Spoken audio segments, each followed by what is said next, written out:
What if your emotions weren't random storms? What if every rise and fall inside you echoed something ancient, something luminous, something lunar? Since the dawn of time, we've looked up and wondered why the moon pulls not just tides, but something deeper, something hidden in us. You've felt it too, haven't you? The sleepless nights when the world feels too loud, the quiet ache in your chest that returns with every new moon, the clarity that suddenly arrives under a silver sky. What if the moon is more than a rock in the sky? What if it's a messenger, an ancient compass guiding your inner world? Carl Jung once said, "One does not become enlightened by imagining figures of light, but by making the darkness conscious." And isn't that exactly what the moon does? It reveals the dark, softly, silently, but surely. Close your eyes for a moment. Feel the stillness of this night. The air is thick with unspoken questions. Can you feel the pull? Maybe your emotional highs and lows are not mood swings. Maybe they are moon swings. Patterns written in light and shadow, cycles older than your name. You are not broken. You are rhythmic. So ask yourself, when did you stop listening to the rhythm that shaped oceans? Tonight, let's remember what we've always known but forgotten. You are not separate from the sky. You are the sky. This isn't just a video about the moon. This is a map of your soul, etched in silver light, hidden in plain sight. The lunar cycle is not just a cosmic event, it's a psychological mirror, reflecting the subtle rhythms of your inner life. Every phase, a whisper. Every shift, a sacred invitation. You've always felt it, haven't you? That quiet pull when the moon is full. That strange emptiness when it disappears. That restlessness just before change. You may have brushed it off, blamed it on hormones, weather, caffeine. But ancient cultures never dismissed the moon. They worshipped it, tracked it, trusted it. And for good reason. Modern science now confirms what our ancestors intuitively knew.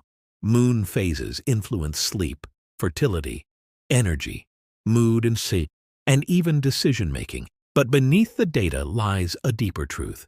The moon maps your inner evolution. Every new moon, a sacred blank slate. Every waxing phase, your courage rising. Every full moon, your truth revealed. Every waning phase, the gentle art of letting go. This cycle is not just in the sky, it's encoded within you. And when you ignore it, you feel it. The burnout, the confusion, the emotional weight that doesn't make sense. Because you were never meant to run in a straight line. You were meant to spiral, to wax and wane, to begin, bloom, break, and begin again. It's okay to feel tired when the world demands productivity. It's okay to feel lost in the dark. That's not failure. It's a phase. The moon teaches what school never did. That stillness is not laziness. That rest is not weakness. That feeling deeply is a gift, not a flaw. And most of all, it teaches that you are never stuck. You are cycling, transforming, becoming. So what if your emotional patterns are not flaws to fix, but phases to honor? Let's walk this lunar path together. Not to escape reality, but to finally understand why it feels the way it does. You are the moon, not always full, not always visible, but always turning, always sacred. 1. New moon, the seed bearer. In the stillness where the sky forgets to shine, there lives a breathless pause. No stars competing, no moon revealing, just the hush before birth. This is the realm of the new moon, where nothing is visible, yet everything is possible. You stand at the edge of this darkness, unsure whether it's an end or a beginning. But can't it be both?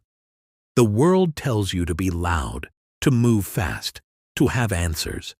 But here, in this sacred void, you're asked to be quiet, to feel instead of force, to trust instead of know. The new moon doesn't shout, it whispers. And what it whispers is this: not seeing is not the same as not becoming. This is where the seed of your next self is planted. Not when you're prepared, but when you're willing.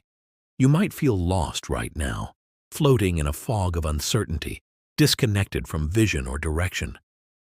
But that disconnection is holy, because when everything is stripped away, identity, noise, light, what remains is the truth waiting to be chosen. The potential you've been too afraid to name, the longing you've kept hidden even from yourself. It's here, in the dark, that your intuition gets louder. Your body softens, your mind releases. You feel the faintest pulse of an idea, a shift, a dream you don't yet have words for. And still, you know it's real. But with beginnings come fear. The fear of getting it wrong. The fear of being seen. The fear that maybe, just maybe, this time won't be different. And still, the new moon dares you to begin. You don't need a 5-year plan. You need one breath of courage. One moment where you say, I don't know what this is, but I'm listening. Because from nothingness, everything is born. There's a reason the moon disappears. It's not gone. It's gathering, recharging, rooting deep, just like you. So rest here, not in passivity, but in preparation. The sacred inhale before the exhale of becoming. You are not broken for pausing. You are not lazy for dreaming. You are not weak for not knowing. You are wise for listening to the rhythm that says, now is the time to plant, not perform. So close your eyes. Breathe into the space between endings and starts. This silence is not empty. It's pregnant. And the world you're about to create begins with this moment of surrender. Ask yourself quietly, without pressure, what truth is trying to be born in you? 2. Waxing Crescent. The initiator. There's a flicker now, faint but unmistakable. A thin arc of light cuts through the dark, not to banish it, but to promise movement. It's the first yes after the long silence, the trembling moment where desire dares to speak. This is the waxing crescent, the stirring of your soul's momentum. You've planted the seed. Now comes the fragile faith to rise. Nothing feels certain here. It never does at the beginning. You're caught between the comfort of staying unseen and the ache of becoming. But something inside you is shifting, subtle, insistent, wild. Not a shout, but a tug. Not clarity, but curiosity. This phase is not about arrival. It's about initiation. The moment you choose to begin before you're ready. The courage to take a single step without seeing the full path. The decision to follow a feeling instead of a formula. And yet, with every rise, doubt clings to your ankles. You wonder, is this real? Can I do this? What if I fall flat again? But listen, this is the natural resistance of the old self trying to keep you safe. And you are no longer here to stay safe. You are here to evolve. In this space, comparison becomes a shadowy thief. You look around and see others already blooming, already known, already certain. And still, you're just beginning. But beginnings are sacred because they are rare and they are real. You don't need to be impressive. You need to be honest. The waxing crescent teaches that progress doesn't always feel powerful. Sometimes it feels like doubt, wrapped in movement, like trembling hands still reaching, like hope, daring to make contact with action. Every small decision you make now is magic in motion. Each time you move when it would be easier to wait, you are shaping the self you'll one day thank. It's okay to be awkward in your becoming, to trip over your voice, to question yourself mid-sentence. What matters is that you are moving, not perfectly, not loudly, but truly. You are becoming visible to yourself. There's an alchemy in this phase, a quiet rebellion against stagnation. You're no longer who you were, but not yet who you're becoming. This is the in-between where miracles unfold in micro-movements. So hold your doubt like a companion, not an enemy. Let it walk beside your bravery. Let it speak, but do not let it steer. This is your moment to commit to the thing that calls you, even if no one else sees it yet. even if the light is thin, even if your voice shakes when you say yes, because that trembling is holy. And that first step, it's not small, it's sacred. Ask yourself gently, without rushing, what would you move toward if fear didn't have the final word? 3. First quarter. The rebel flame. The line is drawn now, half in shadow, half in light. This is the phase where your intentions meet their first resistance. The time when the universe asks, do you mean it? And the answer, if honest, won't always come in confidence, but in fire. Welcome to the first quarter. This is the realm of the rebel flame. You've started something. But now, the path pushes back. Old patterns rise. External pressures loom. The voice that once whispered, "You can," now hisses, "Why bother?" This is where most people retreat. Not because they don't want it, but because they didn't expect the friction. But friction is not failure. It's proof of movement. It means you're changing shape. It means something is waking up. There's tension here, between who you were and who you're becoming, between comfort and calling.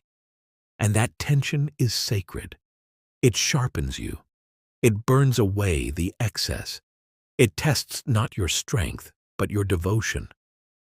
In this phase, you might feel restless, even volatile.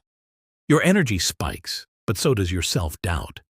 You want to push forward, but something pulls you back. That's the paradox of growth. It hurts to expand, but it hurts more not to. The first quarter teaches that conflict is a teacher, not a punishment. It's the crash of old beliefs against new choices. The internal revolution that must happen before outer change can last. You may face others questioning your path, or worse, your own voice echoing with criticism disguised as logic. But know this, when you feel resistance, you are brushing up against the edge of your old self. And that edge was never meant to cage you. It was meant to be crossed. This is your invitation to rebel, not in anger, but in truth. To say no to shrinking. To say yes to becoming. Let the fire come. Let it cleanse, not consume. Let it show you what you're really made of. Not the mask, but the marrow. You don't need to prove anything. You need only continue. Even if your legs shake, even if your heart pounds, even if the people around you don't yet understand. The moon in half-light reminds you that clarity doesn't always come before action. Sometimes it follows it. And sometimes you don't find strength. You choose it. You are the rebel flame. Not wild for chaos, but for truth. Not burning to destroy, but to become. This is your moment to honor the fire, not by taming it, but by trusting where it leads. So ask yourself, as you stand in the tension between fear and freedom, what would I do if I didn't have to be perfect, only real? 4. Waxing Gibbous, the sculptor. The light is growing now, almost full, but not quite. It's the moment just before completion, when the vision sharpens and the pressure mounts. You've made progress, but it doesn't feel like celebration yet. It feels like refinement, like something asking to be honed, shaped, sculpted. Welcome to the waxing gibbous, the phase of the patient artist, the quiet alchemist, the sacred sculptor. You've come far. The first steps are behind you. The fires have tested your will. Now you face a subtler challenge: precision. This is the part of the journey no one glamorizes, the part where the real work begins. Not flashy, not thrilling, but deep, exacting, necessary. You begin to see the flaws, the imperfections in the dream you once adored, the cracks in your conviction, the places where inspiration has dried and effort must take its place. This is not a lack of magic, it's the shape of mastery. You may feel frustrated, restless, caught between not yet and almost there. That ache is real, but it doesn't mean you're failing. It means you care. It means you're sculpting something worthy of your soul. This phase demands patience, discipline, the willingness to revise, to tweak, to let go of what no longer fits, even if you once loved it. The sculptor doesn't cling to every stroke. The sculptor listens to the form emerging and adjusts. Perfectionism lurks here, whispering its poison. It's not ready. It's not good enough. You're not good enough. But perfection is the enemy of completion. And sometimes, good enough is sacred enough. The moon is swollen with effort now, gathering itself, preparing for fullness. But even she doesn't rush. She knows timing is part of the art. So must you. Honor your process, even the messy drafts, even the tangled thoughts, especially the days where you feel like starting over. Because these are the days that build your resilience, your craftsmanship, your devotion. You are learning to shape not just what you create, but who you are as you create it. You are not falling short. You are fine-tuning. And in this fine-tuning, something astonishing begins to happen. The vision clarifies, the energy steadies. The fear that once shouted is now a whisper. And in its place, trust. Not in the outcome, but in yourself. You are the sculptor, steady hands, wild heart, relentless soul. You chisel with intention. You cut away what does not belong, not out of judgment, but love. So ask yourself in the quiet grip of almost, what am I refining? Not to prove my worth, but to express my truth. 5. Full moon. The illuminator. Now the sky holds nothing back. The moon rises in full glow, brilliant, exposed, unashamed. It does not ask for permission to shine. It simply reveals. This is the moment of culmination, confrontation, and clarity. This is the full moon, the archetype of the illuminator. You've journeyed through the dark, planted, grown, struggled, refined. And now, here you are, seen.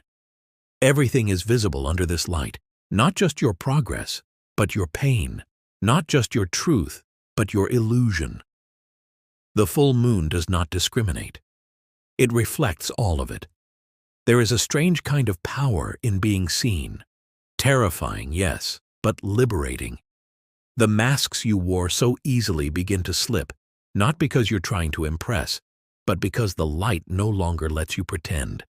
This is not a phase of subtlety. It's intensity.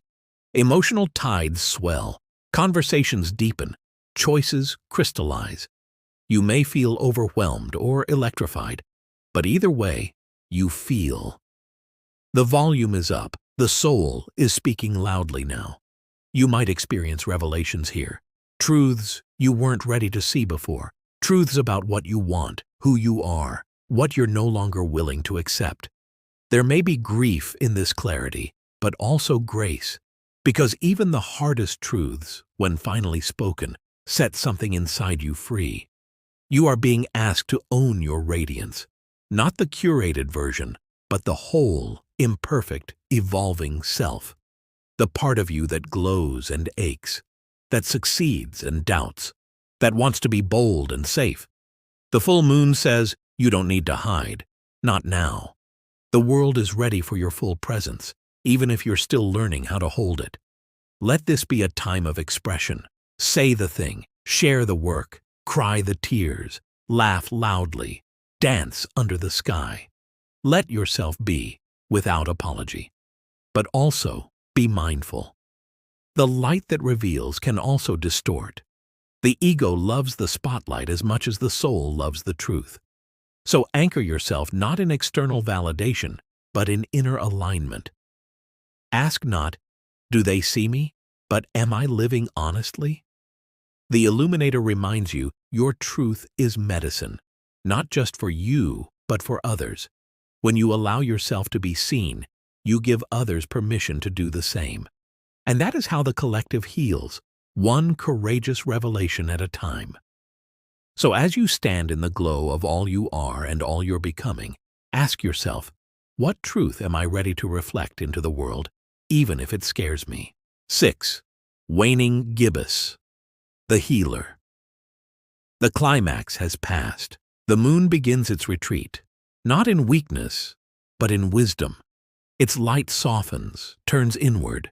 This is the quiet exhale after revelation. the sacred integration of what's been illuminated. This is the waning gibbous, the phase of the healer. You've seen your truth. Now you're asked to live with it. In this space, there's no need to chase or conquer. This is the realm of reflection, of gratitude, of asking softly, what did all of that mean? The high has settled. The applause is fading. Now your soul leans in, ready to harvest the deeper purpose. This is when the lessons arrive, not in fire, but in echoes. The echoes of choices made, words spoken, paths taken. You feel the emotional residue of the full moon lingering, the intensity, the vulnerability, the courage it took to be seen. And now you hold it, gently, like a story you've just remembered was always yours. The healer within you rises now, not the fixer, not the savior, but the quiet witness. The one who knows that healing is not about mending what's broken, but honoring what was revealed. You may feel tender here, nostalgic. You look back, not to regret, but to understand. Every version of you that showed up was doing its best with what it knew. And now, you know more. In this phase, you become a teacher, not because you have answers, but because you've lived the questions. Your experience becomes medicine, not just for yourself, but for others. When you speak from this place, not of ego, but of earned empathy, people feel it. There is a calling here, to share your insight, to pass it on, to give language to the invisible threads others are still trying to name, but only if it feels right. The healer doesn't force wisdom. It flows when it's time. Let this be a phase of spaciousness, of soft light, of inner inventory. Ask yourself not just what happened, but how it changed you, and what part of that change you want to keep. You don't need to do more. You need to digest more. Integration is an act of love. This is the moon's offering to you now. Not glory, but grace. Not momentum, but meaning. You are not who you were a week ago. You are wiser now, softer in places, stronger in others. You've carried fire, spoken truth, felt everything fully, and now you get to breathe. So take that breath, slow, intentional. Let the insights settle into your bones. And ask yourself gently, without rush, what have I lived through that I'm now ready to alchemize into wisdom? 7. Last quarter. The Liberator. The moon divides itself again. Half light, half shadow. But this time the movement is downward, dismantling, dissolving, releasing. What once expanded must now contract. What was gained must now be evaluated. This is the last quarter, the realm of the Liberator. There's a tension here, not the forward-pulling tension of creation, but the backward glance of choice. This is the phase where you ask, what is still serving me? And harder still, what no longer is? The momentum of the full moon fades, and something deeper takes its place, discernment. You begin to see with sharper eyes. The things you once clung to now feel heavy. Familiar patterns now feel constrictive. You are no longer interested in growth for growth's sake. Now you crave truth, alignment, space. This is the moment of sacred subtraction. And it's not always graceful. Letting go rarely is. It can feel like failure, like quitting, like grief. But what if it's not? What if releasing is an act of devotion too? The last quarter is not here to punish. It's here to liberate. To show you that freedom often looks like a closed door, an unfinished sentence, a no you didn't expect to say. You might feel more solitary now, craving silence, seeking solitude. That isn't regression, it's return. A return to the self beneath the noise, a chance to clear the emotional clutter and make room for what's next. You've carried so much. Some of it has made you. Some of it has masked you. Now is the time to peel it back. To ask, not with judgment, but with honesty. What am I holding on to that no longer holds me? This phase doesn't ask for performance. It asks for presence, for the brave act of releasing something, even if you don't yet know what will take its place. That is trust. That is transformation. The liberator within you is fierce and gentle. Fierce in knowing what can't come forward. Gentle in honoring what once mattered. You don't cut ties with anger. You bow, thank it, and let it drift. Because something deeper is calling. A truer version of yourself is waiting, but it can't land in hands that won't open. So let it go. The habit, the belief, the fear disguised as familiarity. Let it go, not because you're done, but because you're ready. You are not breaking down. You are breaking open. And in this brave unraveling, ask yourself with love, not fear, what am I finally ready to release so I can breathe in my own becoming? 8. Waning Crescent. The Oracle. The light is nearly gone now. A sliver remains, barely visible. The world quiets. The sky grows still. And in that stillness, a deeper voice begins to rise. This is the waning crescent, the final turning, the phase of the oracle. You are not here to act. You are here to listen. This is the realm of closure, of deep inner knowing, of dreams that whisper what waking life cannot say. You've journeyed through fire and fullness, through building and burning. And now you are asked to surrender, not out of weakness, but in reverence. The oracle doesn't push. The oracle waits. Beneath the noise of the world there is a hum, steady, ancient, wise. It speaks not in answers, but in symbols, in memories that rise uninvited, in longings you thought you buried, in the deep ache of a truth just beginning to form. You might feel tired here, hollowed. But that emptiness isn't absence. It's sacred space, the soil before new seeds, the silence before the next call. You are returning now, not to who you were, but to who you've always been beneath the noise, the dreamer, the mystic, the soul who remembers. And in this return, visions come. You begin to notice what others miss, the meaning behind the moment, the message beneath the mundane. You sense endings arriving before they surface. You feel beginnings rumbling long before the first sign. This is not imagination, it is intuition. And it grows strongest in the dark. This is the time for reflection, yes, but also for prophecy. To see not just what has been, but what wants to become. You are no longer tangled in the doing. You are resting in the being. And in that rest, revelations bloom. The waning crescent is not a closing, it's a cocoon. And you are inside it now, dissolving into something more whole, more true. You're not lost. You're becoming unrecognizable to the version of you that needed constant motion to feel worthy. Here, stillness is not absence, it is preparation. The oracle knows that power doesn't always roar. Sometimes it waits.